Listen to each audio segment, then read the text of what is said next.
Hello, and today I will be talking about the Danish folk high schools and my time in Finland.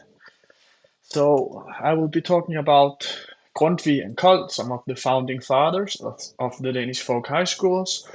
I will be talking a little bit about how are they today, and in the end, I will be talking a little bit about my time in Finland.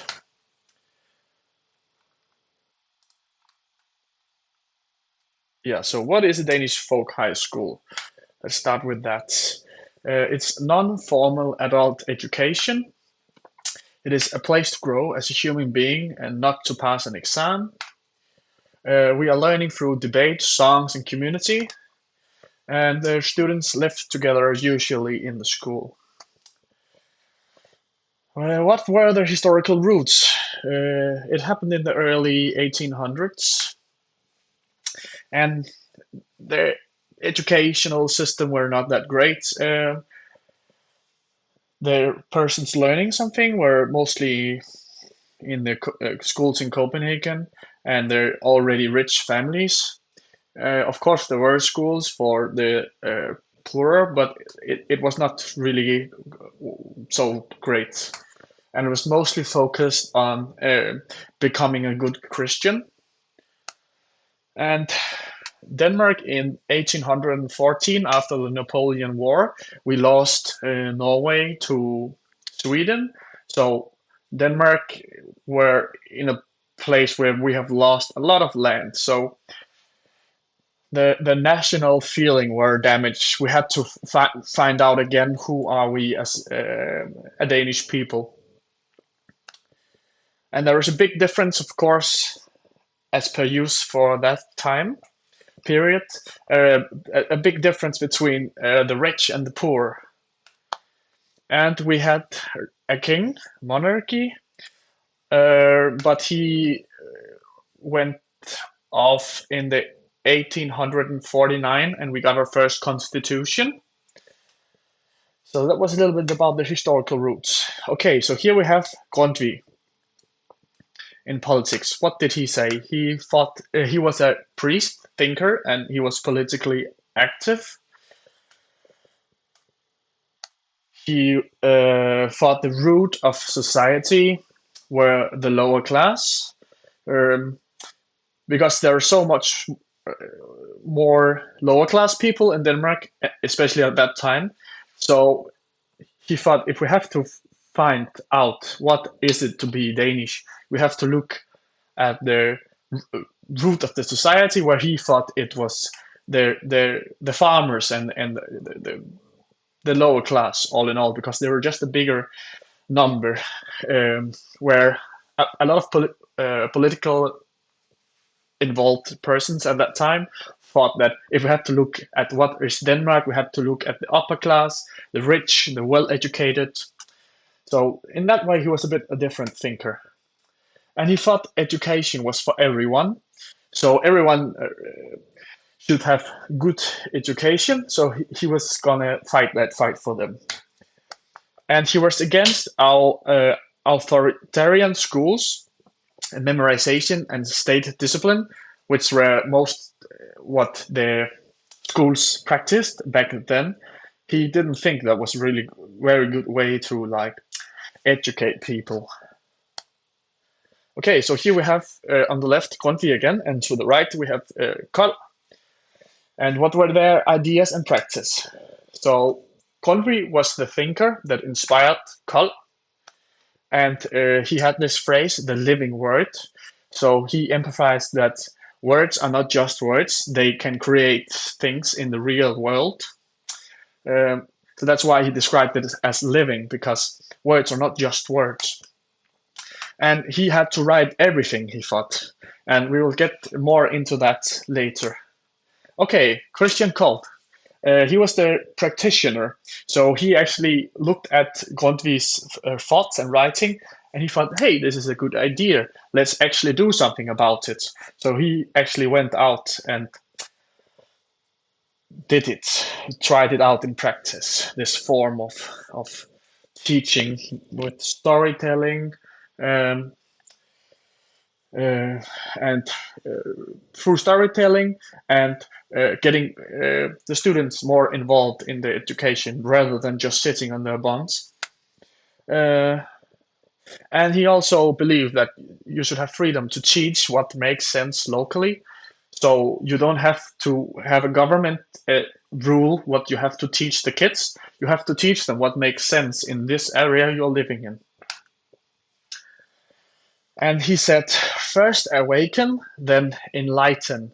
So if you cannot make the students see why am I going to learn this and make them find it interesting, you are going to have a hard time teaching them anything. So that's what he meant with first awaken the students, awakening their interest in the subject, and then they are open to take in learning.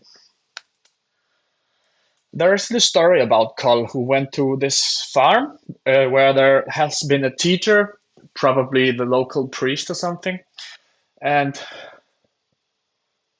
this local priest had tried to teach this little girl called Maria to read, and it was not going very well. So the priest was like, or the teacher here was like, she's just dumb. She cannot learn anything. And then Christian Carl came to the farm and he was like, okay, let me try. So Maria, as you can see here, she is very sad. And then Christian Carl came. I figure he looked something like this. And he said, blah, blah, blah, something in Danish, blah, blah, blah.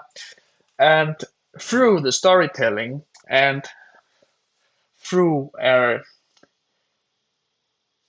getting her to realize why it's important for her to learn to read, she actually ended up learning to read quite quickly as well, because now it made more sense for her. So this might be a point for teachers out there that different students have different ways of learning. For some, they're sitting down and listening and repeating were maybe good for them, but for in this case, something different had to apply.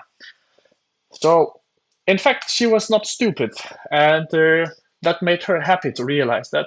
Really happy, actually, as you can see. So, as I told you before, we were going to get more into Grundtvigs writing madness. Yeah, he has written around 30,000 pages in his lifetime. He was writing day and night all the time. You actually say that if you want to read everything from Grundtvig, you have to like dedicate your whole life to this. And now you can see he got some small feet in the water, and that's because to keep awake in the night, not fall asleep, he put his feet in cold water so he could keep on writing.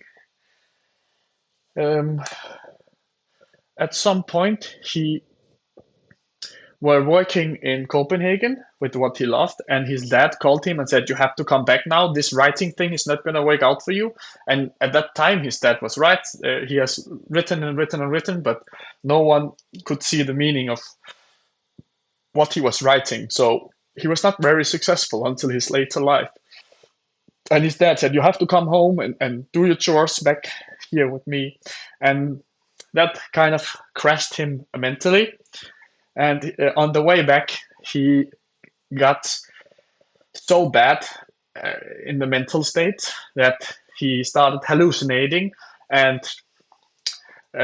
shouting in the night and making everyone where he was sleeping uncomfortable and scared of him.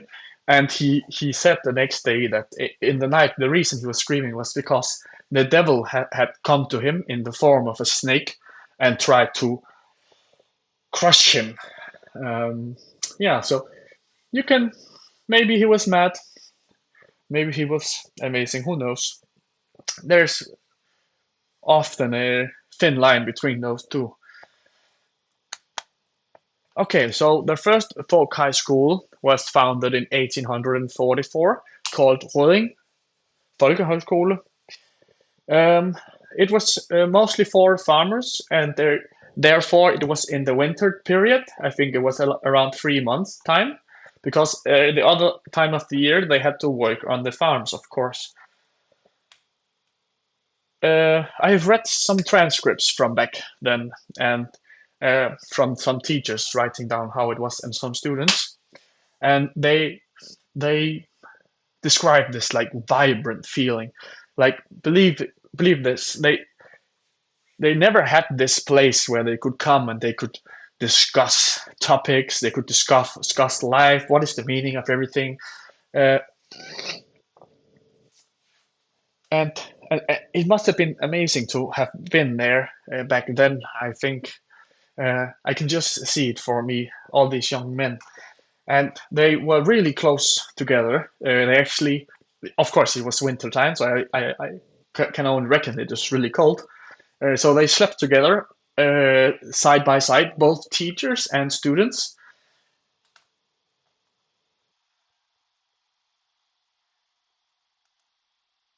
And they smoked a lot.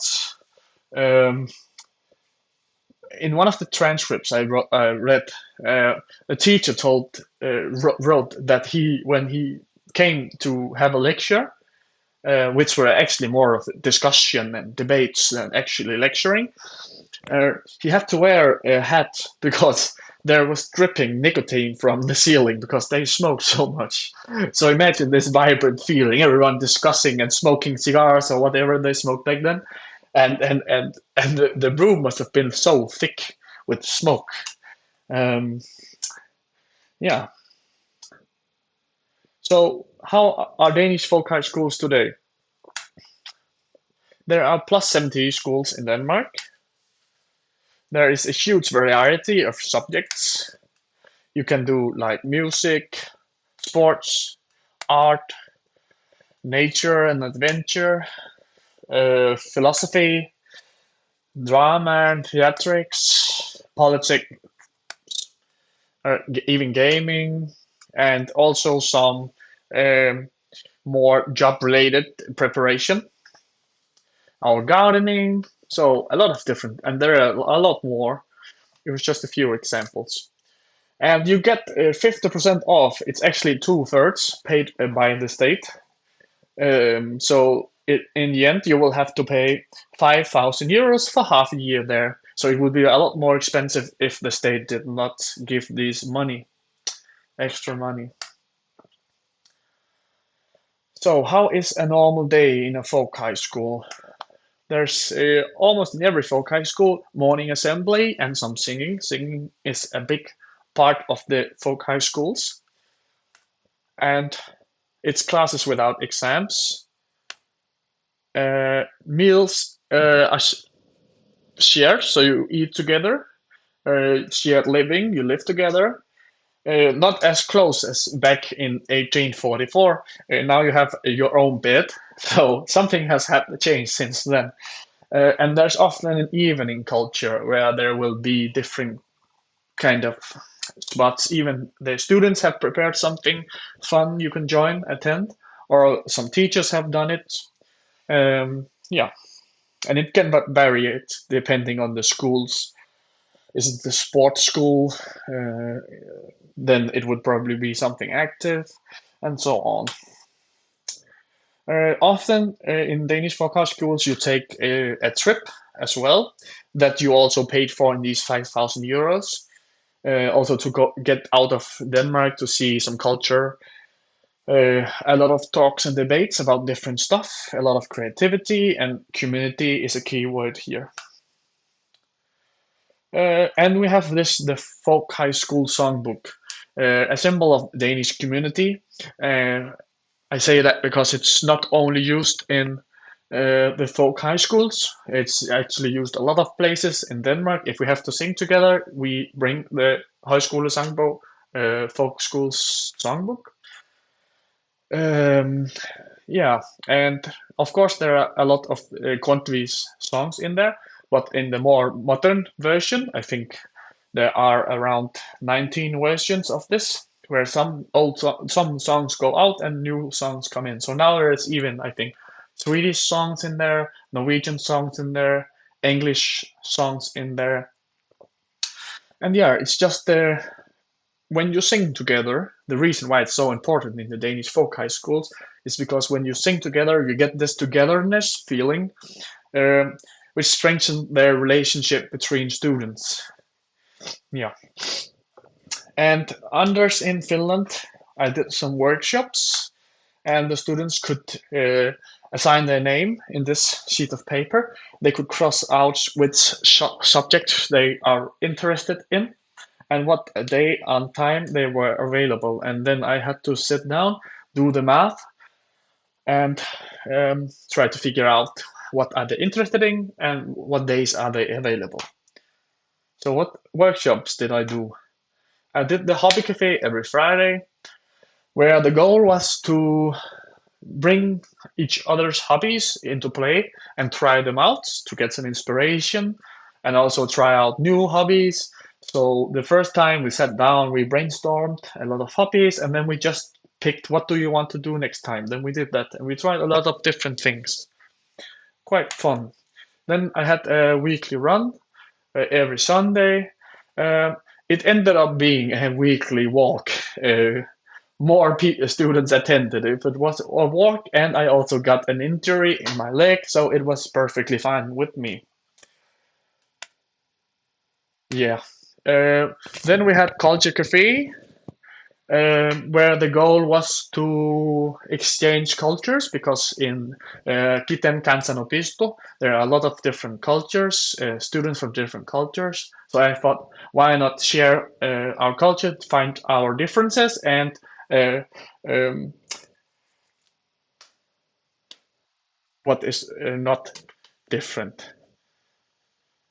I forgot the word. Okay, similarities. Yeah. Um, Yeah, it didn't quite work out this one. Unfortunately, not enough students attended, even though they put their names on the list. But I had an idea. Same goes for the do-gooders.